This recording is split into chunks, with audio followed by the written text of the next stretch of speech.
हो भप्पा महाराज भगवान दास जो अहमदनगर जिले से आए हैं।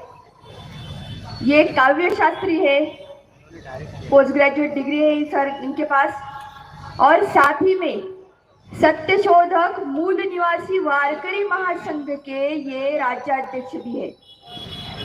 और महाराष्ट्र का जो बहुत बड़ा क्रांति केंद्र है पंढरपुर, हर साल ये अपने यहाँ से पैदल वहां तक जाते हैं। मैं हबब महाराज भगवान दास जी इनको विनती करती हूँ कि वो यहाँ पर आए और अपनी बात रखें।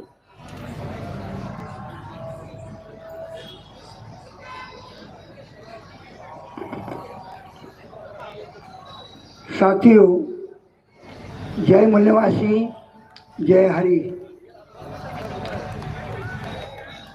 आज यहाँ जो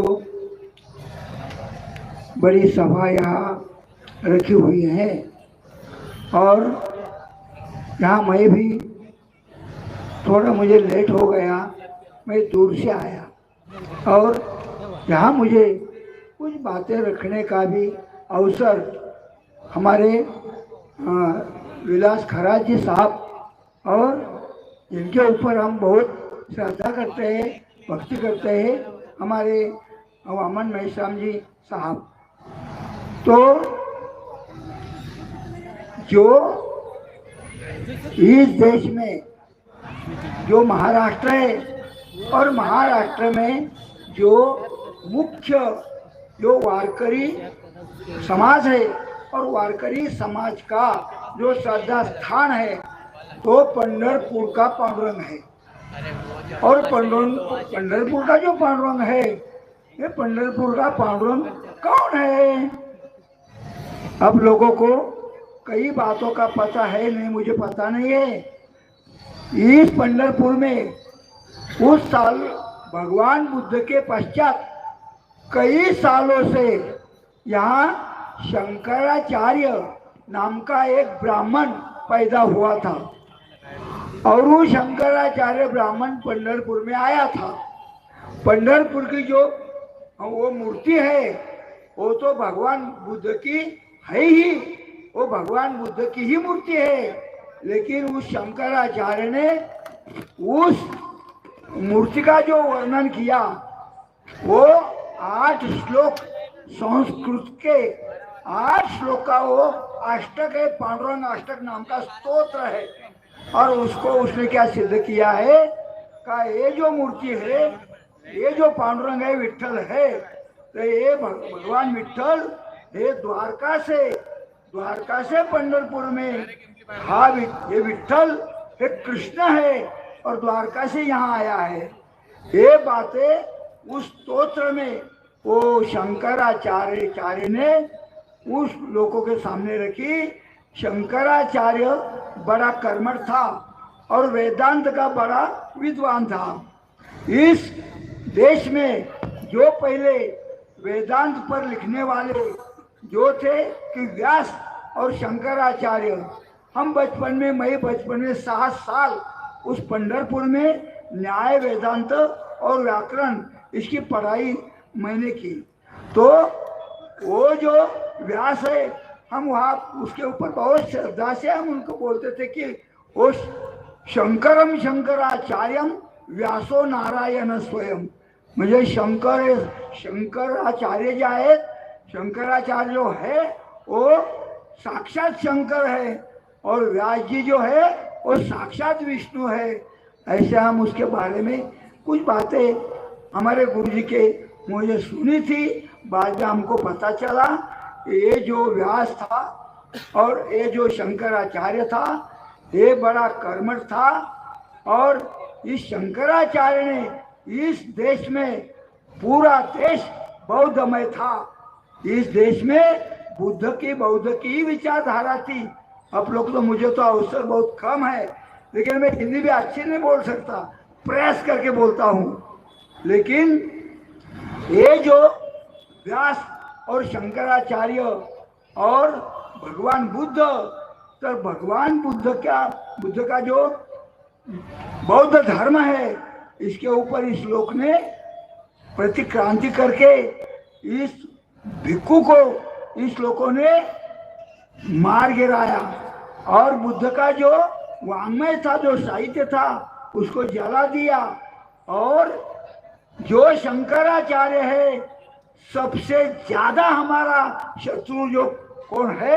हम ब्राह्मण ब्राह्मण ब्राह्मण बोलते हैं, लेकिन शंकराचार्य जो है हम सबका बड़ा दुश्मन है, बड़ा शत्रु है, का जिसने बुद्ध धर्म की ह्रास किया, हमारे भिक्खु को मार गिराया और साहित्य नष्ट किया। ऐसा था वो शंकराचार्य। और वो शंकराचार्य ने वो स्तोत्र में जो वर्णन किया, तो पंढरपुर का पांडुरंग कृष्ण है वो सिद्ध किया। हमारे जो संत थे, संतों लोगों ने ये सुना और संत लोग भी लोग में प्रचार करते हैं, ये जो पांडुरंग है ये कृष्ण है, ये द्वारका से आया, ये गोकुल से आया, ये मथुरा से, ये सब बातें झूठी है, ये बातें सत्य नहीं है। पंढरपुर का जो पांडुरंग की मूर्ति है, मैं 6 साल हर दिन दर्शन करता था।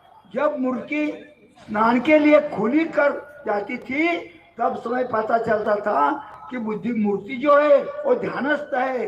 हिंदू हिंदू कहने वाले जो लोग है, उनके जो मूर्तियां है वो आंखें बंद वाली मूर्ति नहीं है, ये खुले आंख वाली है। जो हिंदू कहते हैं ना, अभी आपने सुना, हिंदू तो कोई धर्म नहीं है, हिंदू कोई धर्म नहीं है। मैंने किताब लिखा है वारकरी धर्म, उसमें मैं सब धर्मों का विश्लेषण किया और उसमें मैंने सिद्ध करके बताया कि हिंदू कोई धर्म नहीं है, हिंदू का कोई निर्माता, धर्म का निर्माता कोई नहीं है, हिंदू का कोई धर्म ग्रंथ नहीं है। और हिंदू शब्द वेद में नहीं है, शास्त्र में नहीं है, पुराण में नहीं है, भाष्यों में नहीं है, भगवत गीता में नहीं है। जो जो संस्कृत का साहित्य है उसमें कहा भी हिंदू नाम का शब्द हमको मिला नहीं। अरे जो इतना बड़ा साहित्य है और जो तुम गर्व से कहो हिंदू है, गर्व से कहो हिंदू, अरे आपका हिंदू नाम का जो शब्द तो भगवत गीता में चाहिए था, वो सूत्र भाष्य में चाहिए था, वो वेद में चाहिए था। अरे ज्यादा क्या, वो भगवत गीता में क्या, ज्ञानेश्वरी में भी चाहिए था।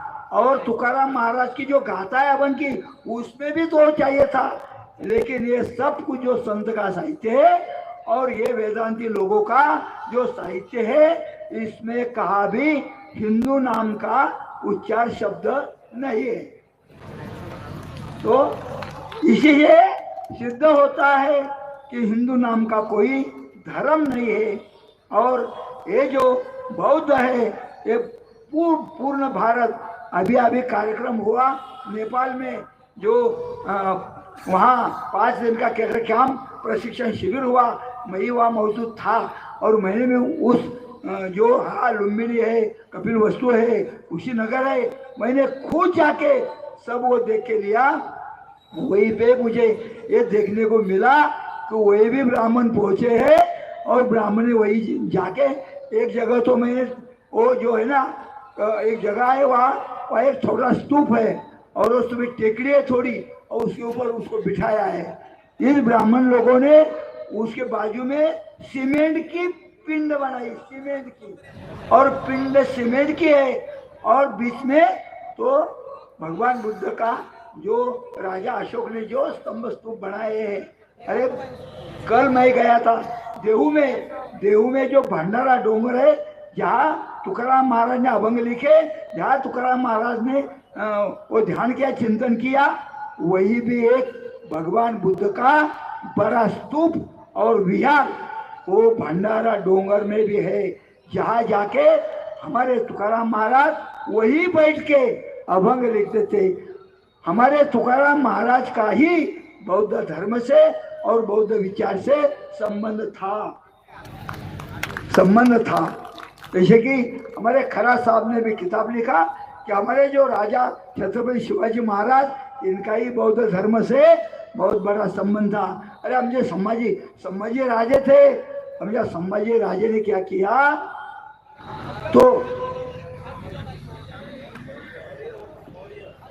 हाँ, और तुकाराम जी का जो अपन उपनाम कहते हैं ना, तो क्या था, मोरे यानी मौर्य उनका नाम था, हे मौर्य। और ये जो बातें है, ये जो तुमाम सब है, आपने जो इस लोगों ने आपको, आपने बहुत बार ये सुना है कि हम लोग बटे हुए ने बांटे हुए हैं। इस ब्राह्मणों ने 4,500 जाति में, कोई भाषा में, कोई वर्ण में, कोई आश्रम में हम लोग को बांटा दिया और हम लोग को अलग अलग करके रखा है। अभी हम लोग पढ़ रहे हैं। हमारे बाबा साहब अम्बेडकर ने, महात्मा फुले ने शिक्षा का द्वार खुला कर दिया। जब मैं पंढरपुर में शिक्षा पढ़ता था तो हम लोग तो पाणिनि व्याकरण ब्राह्मण नहीं पढ़ाते थे। वो मैं एक ब्राह्मण के पास गया कि मुझे पाणिनि व्याकरण पढ़ाओ। वो ब्राह्मण ने मुझे क्या किया कि आप जाति के कौन है? तो मैं बोला, अरे मैं वंजारी हूँ, ओबीसी हूँ। वो ब्राह्मण क्या बोला? वो बोला, ओबीसी को हम पाणिनि व्याकरण नहीं पढ़ाते। और किसके पास जाके पढ़ो? मैं ऋषिकेश में गया, उत्तर भारत में, और वहां जाके मैं पाणिनि व्याकरण पढ़ा। साथियों, मैं खाली 4 कक्षा में बालपन में स्कूल में पढ़ा। बाद में मैंने खुद पुरुषार्थ से हर जगह जाकर मैंने अध्ययन किया। मैंने शास्त्र देखे, मैंने उपनिषद देखे, मैंने मनुस्मृति देखी, भगवत गीता देखी, ये सब कुछ देखा। और 3 विषयों का मैं अभी शास्त्री वो न्याय, वेदांत और काव्य, ये मैंने प्रयास करके किया। कुछ दिन के पहले 15 साल हो गए, मैं वो केंद्र कैंप हुआ था 5 गली में, अरे वहां मैं आया और मैंने साहब को पहला दर्शन जो हुआ मेरा साहब का, वो 5 गली में हुआ। और साहब का मैंने सुना, अरे उस दिन मैंने निश्चय कर दिया कि अब ये सब झूठी बातें छोड़ देना है।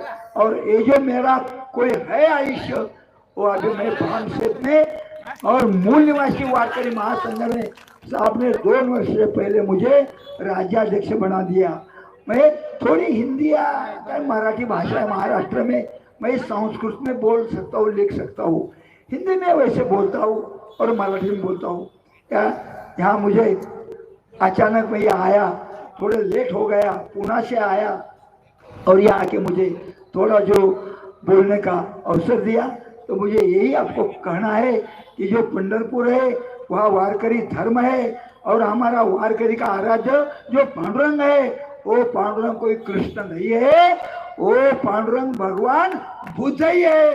बस इतना ही मैं कहता हूँ और मुझे बोलने का अवसर दिया। धन्यवाद। जय हरि, जय मूल निवासी।